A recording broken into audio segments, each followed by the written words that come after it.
Alright, so hey guys, what's going on? Welcome back to another video, and today I'm going to be doing a little bit of a texture pack tutorial. But before I get into this, I just wanted to thank you all so much for 5,000 subscribers. We hit it yesterday, and I really appreciate all of the support you guys have given me over the year I've been doing YouTube now. 5,000 is a huge milestone, and I didn't really think I'd hit it. So thank you for that, guys. I really appreciate it. Today, yeah, I'm going to be doing a pack tutorial. I was thinking of making a sword, but a lot of people have made a sword already. No one's really made a high-res sword yet. I might do that in the future, but today I really wanted to focus on particles. So today I'm going to be making like a pretty generic particle. So it's like the diamond particle is like sort of how it looks. A lot of people use this. Basically, the program that I'm using here is paint.net. It's a free software for anyone to use. It's for all GFX and design purposes. I use it to make my texture packs, and a lot of other people do as well. It's free and it's really straightforward, so if you want to get into pack making, I would suggest this program 100%. I'm going to start here. Basically, when you open paint.net, you have all of these windows, your color, your layers, your history, and your tools. All of your tools here do different things, and I will go through them as I work on this particle. So down here you can see the shapes. These are all the shapes that it gives you. You can make like star particles. You can really make anything here out of any of these shapes. Today I'm making a diamond particle though. So I'm going to start off by selecting that in the shapes like I did here. And then when I click left click, I can make one, right? But if I click shift and left click, it'll make it so it's not, it's straight, okay? So I'm going to do that. I get like a nice size around there. And it's a little thin, so I'm going to go to here. This is the width of the edges. I'm just going to scroll down a bit just to thicken it a tiny bit. I think that's good. Then in here, I'm going to delete the inside here. I don't like those there. And then I'm going to start cleaning up the edges. By the way, I'm using the selection tool right now and the delete button to do this. So I'm just left clicking and dragging until you really see a 90-degree angle here. Left click and drag. Left click and drag. So there you can see like that looks much better, right?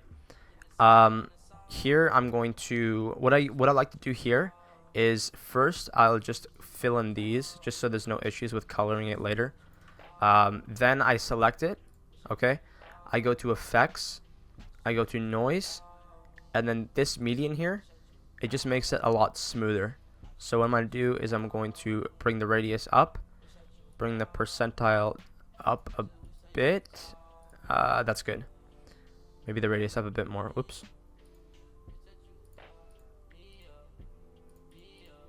So radius down, percentile up. There we go. There. So that's like a lot smoother than it was before. Just clean up these little things that are sticking out. So here's the particle. Okay, it's kind of squarish in the middle right now, but I don't mind that. Now I'm going to color it, so I'm going to select my magic wand tool, and it'll select the middle. You can select the particle, the background, but I'm going to select the middle. And then say I'm going to make a blue sharpness particle. So I will highlight this with blue by selecting this in the color window. And using my bucket, I will highlight this with blue. Then I would just go to effects. You can do this two ways. So either with blurs like this, bring this down a bit so there's no transparency in between this and the edges. And then I bring this up like this. So this is like a pretty interesting looking particle. With some shading it would look a lot better. But what I'm going to do for this one is I'm actually going to go to effects, then stylize, then outline. So when you're working with an outline, you're going to want to bring the intensity all the way up and then put the thickness up just a bit until you're satisfied with how it looks. I think 4 is good for right now. Like I did with the particle, I'm going to select my color picking tool, select the orange color, and make sure these are all filled in, and fill these in like I did before so there's no issues with coloring it.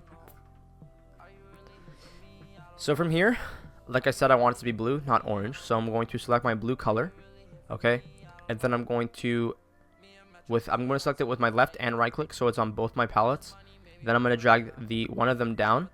So I'm going to drag this one down a bit.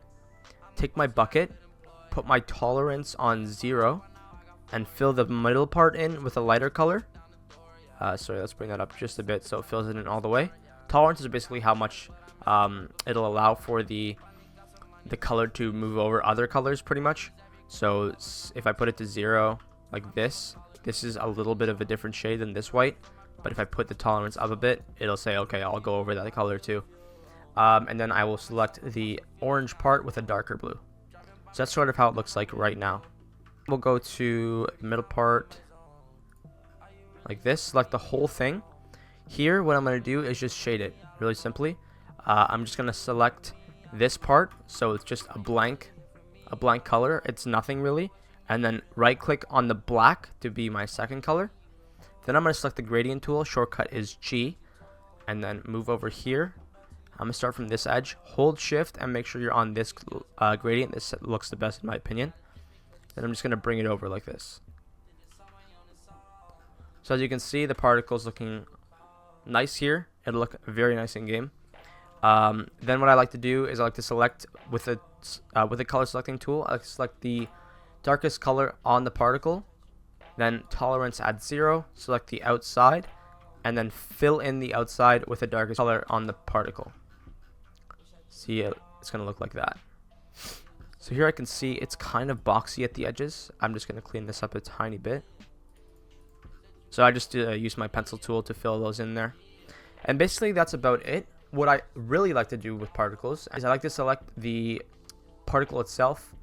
I add a new layer, so add a new layer, which is right here under layers. I will highlight this to be black, and then on my keyboard I will click Control I.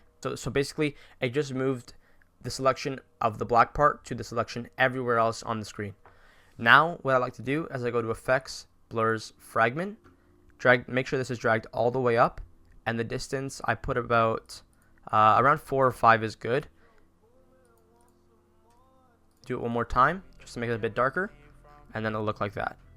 So then you can Control I again to go back to the black side, click delete, and your particle has a bit of a shadow behind it, if you will.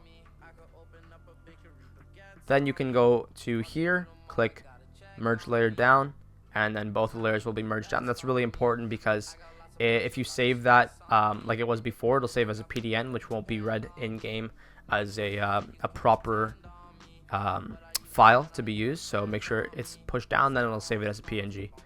So here's the particle. We can Control AC and then go to some old particles that I've made here. I'm just going to add it on top. It's a little big, so I'm just going to shrink it down a bit.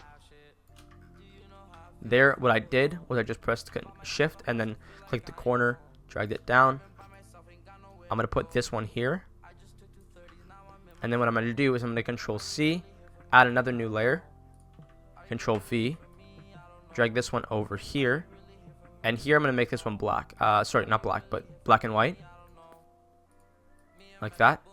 What black and white does on particles, it just defaults it to the normal color. So black and white crib particle will be beige, black and white sharpness particle will be the sort of turquoise-ish blue. Here this is a bit too gray, so I'm just going to adjust it. Curves. This curve will make it a lot lighter. I'm going to select the middle of this line and bring it up. That's too light. That should be fine right there. Okay, then I'll just delete the background here. And there you go. Those are your two new particles. So I'm just going to compress the layer down again. So go to here, merge layer down, and then it's finished. That's your particle file. So now I'm going to show you how it looks in game. Just give me a second to save it and I'll bring you guys right back. Alright guys, so here we are in game. I just took the, well, I think it's like, yeah, it's the paint train pack. I threw the particles into that and I'm going to show you how they look here. So here we go. Actually pretty nice. I might actually use these for a pack in the future. But yeah guys, that's how the particles look. These were really simple today. I didn't really put a lot of time into them. If you've seen my cheap breaker particles for my cheap breaker pack, those ones actually took me a very long time. So in the future, if you want me to make a longer video on a more advanced and more detailed particle or sword, let me know down below in the comments. Thank you again for 5,000 subscribers. The special will be out soon.